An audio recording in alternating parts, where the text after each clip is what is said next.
बच्चों, आपका अपने YouTube चैनल मैथ पावर में आपका स्वागत है। आज हम कक्षा 9 की गणित की कार्यपुस्तिका उपचारात्मक शिक्षण कार्यपुस्तिका के कार्यपत्रक 2 को इस वीडियो में हल करेंगे।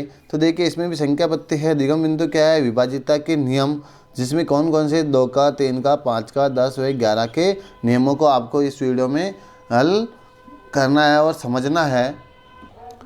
तो देखिए, 2 से विभाज्यता का नियम, हालांकि आपकी वर्कबुक में ये सारे दे रखे हैं, फिर भी मैं आपको थोड़ा जल्दी इनको समझा देता हूं, ताकि क्योंकि इन्हीं नियमों के आधार पे आगे के प्रश्न आपको करने हैं। तो देखिए, 2 से विभाज्यता का नियम, यदि किसी संख्या के इकाई के स्थान पर 0, 2, 4, 6, 8 हो तो वह संख्या 2 से विभाज्य होगी। तो ये सारी संख्याएँ क्या है, 2 से विभाज्य है। 3 से विभाज्यता का नियम क्या है, यदि किसी संख्या के अंकों का योग 3 या 3 का एक गुणज है तो वह संख्या 3 से विभाज्य होती है। जैसे 27 है तो 2 और 7 कितने होते हैं, 9।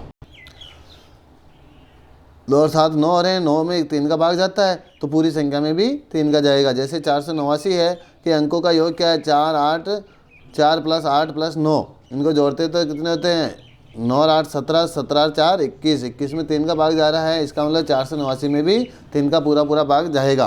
5 से विभाज्यता का नाम बहुत ईजी है, यदि किसी संख्या के इकाई के स्थान पर 0 हो, 5 हो तो वह संख्या 5 से विभाज्य होती है। इकाई के अंक देखने आपको, और वो पूरी संख्या चाहे कितनी बड़ी हो, ठीक है, इकाई के अंक देखकर आप उसको 5 से विभाज्य कर सकते हो।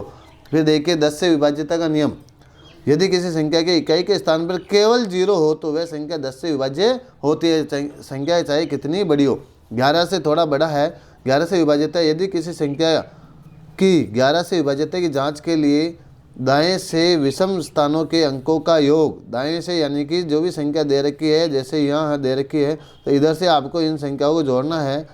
इकाई के अंक, एक अंक छोड़ के एक अंक को जोड़ के फिर दूसरी के अंकों को जोड़ के घटा देते हैं। देखिए, विषम स्थानों के अंकों का योग और सम स्थानों के अंकों के योग का अंतर ज्ञात किया जाता है। यदि अंतर यानी घटाने पर 0 या 11 के गुणज है तो वह संख्या 11 से विभाज्य होती है। जैसे ये संख्या दे रखी है 61,809 में दाएं से विषम स्थानों के अंकों का योग क्या होगा, देखिए। तो देखिए, दाएं से का मतलब इधर से 9 को, फिर 8 को, फिर 6 को जोड़ना है, यानी एक अंक छोड़ दिया आपने, फिर इधर से भी 0 को और 1 को जोड़ के इन दोनों को घटाना है। इसकी जोड़ के आई 23। अब 23 और इधर से क्या आया 1, तो 23 में से 1 गया तो कितना आया 22, ठीक है। 22 11 का गुणज है, यानी कि 11 का भाग 22 में जाता है तो ये संख्या 11 से विभाज्य है। इसी प्रकार 7 से विभाज्यता का नियम, ये भी थोड़ा बड़ा है लेकिन ध्यान से समझ लो। 7 से विभाज्यता, संख्या के इकाई के अंक को हटाकर उसके दुगने को शेष बचे अंकों में से घटाने पर प्राप्त संख्या 0 अथवा 7 का गुणज हो तो वह संख्या 7 से विभाज्य होती है। जैसे 238 में इकाई के अंक 8 के दुगने 16 को शेष अंक 23 में से घटाने पर शेष फल या तो 7 है, जो कि 7 का गुणज है, अतः 238 7 से विभाज्य है। ये देखिए, इकाई का अंक क्या है 8 को डबल करने पर यानी 2 से गुणा किया तो कितना आ गया 16 को 23 में से घटा दिया तो क्या आ गया 7। तो क्या आना चाहिए, या तो 0 आ जाए, या तो 0 आ जाए, या 7 आ जाए, या 7 का गुणज आ जाए, तो वह संख्या किससे विभाज्य होगी, 7 से। अब देखिए, आपका जो पहला प्रश्न है वो, इसको हम हल करते हैं। वृत्त यानी गोले में लिखी संख्याएं वर्ग में लिखी संख्याओं से विभाज्य है या नहीं। यदि विभाज्य नहीं है तो वर्ग पर क्रॉस का निशान लगाना है, ठीक है। देखिए, इकाई का अंक 8 है तो 2 का भाग जाता है, यानी सम है, सम संख्या है तो 2 का भाग जाएगा ही जाएगा। तो 2 का जा रहा है, 3 का जा रहा है क्या, तो 3 का नियम क्या कह रहा है कि इनके अंकों को जोड़ने पर 8 रहे कितने 9 और 4 कितने हैं 12, 12 में 3 का भाग जाता है तो ये 3 का भी जाएगा। 5 का जाएगा क्या, नहीं, क्योंकि 5 का नियम क्या कह रहा है, 0 और इकाई का अंक क्या हो 5, तो 5 का नहीं जाएगा, तो इस पर क्या करना आपको क्रॉस, ठीक है। फिर देखिए, 10 का जाएगा क्या, नहीं, अगर इकाई का अंक 0 होता तो 10 का जाता, तो यहाँ भी इसको क्या करना आपको क्रॉस। 11 का जाएगा क्या, तो देखिए 8 और 4 कितने होते हैं 12, 12 में से 1 घटाएंगे तो 11, तो 11 का इसमें जाएगा, ठीक है। फिर देखिए, इसमें इकाई का अंक क्या है 1 है तो 2 का तो नहीं जाएगा, सीधी सिंपल बात। देखिए, 3 का जाएगा क्या, तो 3 के में क्या करना आपको, तीनों को जोड़ना है, तो 1 2 3 हो गए, 3 में जाएगा। 5 का जाएगा क्या, नहीं जाएगा, तो ये लीजिए। 10 का भी नहीं जाएगा, 11 का जाएगा। 11 के में क्या करना, इन दोनों को जोड़ लो, 2 में से 1 गया तो 1 आया, तो 11 का नहीं जाएगा। देखिए फिर अगली संख्या 308। 308 में 2 का भाग जाएगा, 3 का जाएगा कि देखिए तो 8 और 3 11 हो रहे, 11 में 3 का नहीं जाता है तो 3 का नहीं जाएगा, 5 का भी नहीं जाएगा, 10 का भी नहीं जाएगा, 11 का जाएगा क्या, देखिए विषम स्थानों को जोड़ते हैं, 8 3 11 का हम देखिए 8 3 11 हो रहे हैं, 11 में से 0 घटाते हैं तो 11 का भाग इसमें जाएगा। फिर देखिए 1001 में 2 का नहीं जाएगा तो क्रॉस कर दो, 2 का नहीं जाएगा। 3 का देखिए तो जाएगा क्या, 2 हो रहा है, 2 में नहीं जाएगा तो 3 का भी नहीं जाएगा, 5 का भी नहीं जाएगा, 10 का भी नहीं जाएगा, 11 का जाएगा क्या, देखिए 1 में से 0 गया तो 11 का जाएगा इसमें। ठीक है, देखिए प्रश्न नंबर 2, दी गई भिन्नों को सरलतम रूप में लिखिए। तो भिन्न को सरलतम रूप में लिखने के लिए क्या ये स्टेप दे रखे हैं, 3 स्टेप इसमें दे रखे हैं 75/250 के। तो देखिए 2 से विभाज्य है क्या, तो 2 से नीचे वाली तो है, हर तो विभाज्य है लेकिन अंश नहीं है, तो 2 का भाग नहीं जाएगा। देखिए इनको सरल करने के लिए एक नियम आपको ध्यान रखना है कि अंश व हर में समान संख्या का भाग ही देना होता है। अगर दोनों में समान संख्या का भाग जाता है तो ही वो सरल होगी, नहीं तो नहीं होगी। देखिए दूसरे चरण में इसमें 3 का तो अंश तो 3 से विभाज्य है लेकिन हर 3 से विभाज्य नहीं है। 75 में 3 का भाग जाता है लेकिन 250 में नहीं जाता है। तीसरे चरण में क्या है, 5 से विभाजित, देखिए दोनों ही 5 से विभाजित है तो 5 का भाग हम 75 में देते हैं तो 15 बार जाता है और इसमें देते हैं तो 50 बार जाता है। फिर देखिए 15/50 आ गया। फिर देखिए 15/50 में भी 5 का भाग जाता है तो क्या हो जाएगा, ये इसको हम काटते जाएंगे और 3/10 आ जाएगा। अतः 75/250 का सरलतम रूप क्या है, 3/10 है। तो इसका संक्षिप्त रूप क्या हो गया, आप डायरेक्ट इसमें 25 का भाग भी दे सकते थे, 25 या 75 और 25 से डायरेक्ट 10 बार तो 3/10 आ जाएगा। फिर देखिए इसी का सेकंड रूप 121/363 है। तो 121 में 11 का भाग जाता है 11 बार और 363 में 33 बार। फिर वापस काट रखा है इसमें, 11 के अंदर 11 का भाग 1 बार जाता है, 33 में 3 बार जाता है।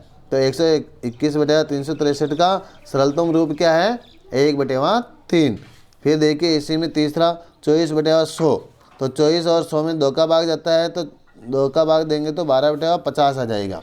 फिर 12/50 में भी 2 का जा रहा है तो 6/25 इसका सरलतम रूप आ जाएगा। इसी प्रकार ये सब कर रखे हैं। हमें अब प्रश्न नंबर 3 को करना है, निम्न भिन्नों का सरलतम रूप लिखिए। तो 4/52 में देखिए 2 का भाग जा रहा है तो 2 दूनी 4, 2 का दिए तो 2 दूनी 4, 2 का देंगे तो 26 दूना 52। फिर देखिए दोनों में वापस 2 का जा रहा है तो 2 1 2 और 13 दूना 26, तो 1/13 इसका आ गया। देखिए 14/200, 2 का भाग जा रहा है, 2 7 14 और 2 का देंगे तो 100 बार। अब देखिए 7 अभाज्य संख्या आ गई तो 7 और 100 में किसी भी संख्या का भाग नहीं जा रहा है तो इसका सरलतम रूप क्या होगा, 7/100 ही होगा। 3/30, देखिए इसमें दोनों में 3 का भाग जा रहा है तो 3 1 3, 3 दाए 30 यानी 1/10 इसका सरलतम रूप आ जाएगा। 2/30 में देखिए 2 का भाग 2 1 2 और 2 से 15 बार, 15 दूना 30।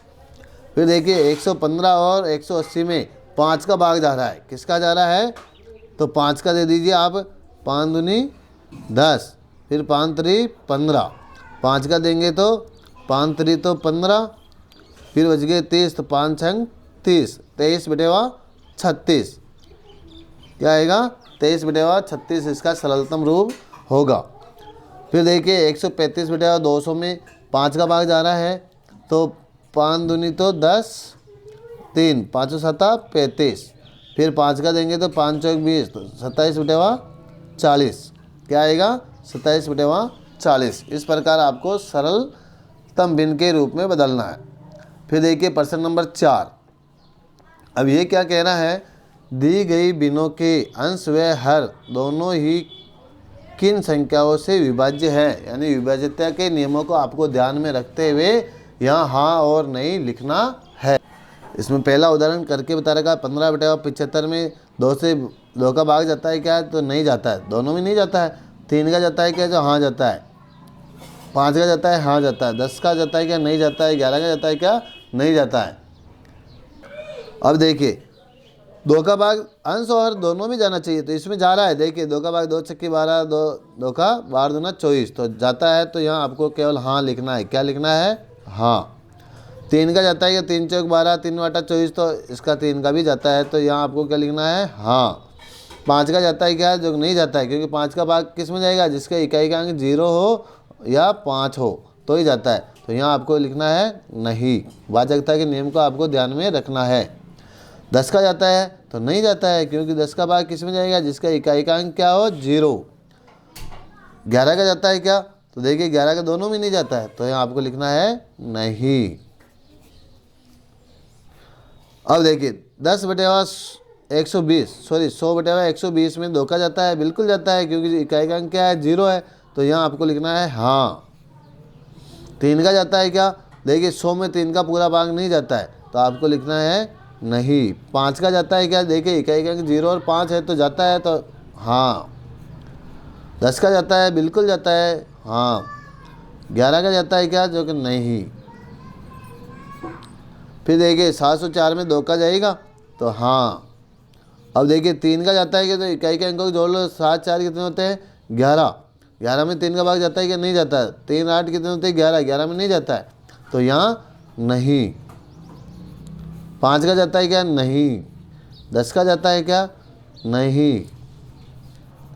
11 का जाता है क्या, देखिए 7 4 भी 11 हो रहे हैं, 3 8 भी 11 हो रहे हैं, तो दोनों में 11 का भाग जाएगा, तो आपको यहाँ लिखना है 11 में हाँ। ठीक है, इस प्रकार कार्यपत्रक 2 पूरा हुआ है। हमारे वीडियो को लाइक एंड सब्सक्राइब कीजिए। Thank you.